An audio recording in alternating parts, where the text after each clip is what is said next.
So what's happening out there? So much. And what's changing? I would say everything and all the time.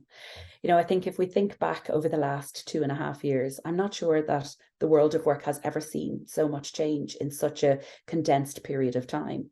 Overnight, we went from happily going into work every day to all of a sudden everybody worked at home. And that was an enormous change, a huge thing for companies to manage in terms of infrastructure and technology, but also the people and how we managed our cultures. So just a phenomenal, the rate of change over the last couple of years. And of course, just as we kind of settled into it, and everyone found their groove and we were all working from home and, children went back to school, life got back to a sense of normality, everything changed again. And now offices were opening and we were going into work and some people were going in and other people weren't. And we found ourselves in this very new world of hybrid work. Some people are in offices, some people are remote, some people do, 2 days or 3 days or whatever that looks like. So I think that's one thing that has changed. We've also seen a massive shift in the economy.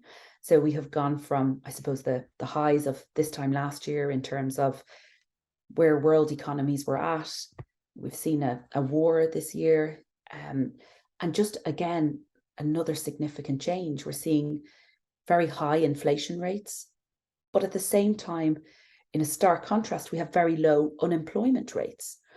So typically, people are starting to talk openly now and talk about recession. The R word comes up in a lot of conversations.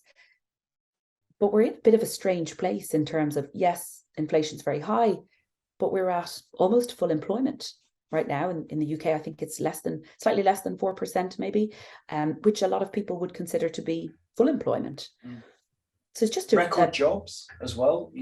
Yeah. I mean, absolutely. We are still seeing like phenomenal numbers of jobs open on the platform, people changing jobs. Numbers are still consistently high, but it's a very strange time, very difficult for, well, I won't try to predict the future, but it's very difficult for those in the know and the economists even to predict. That comes.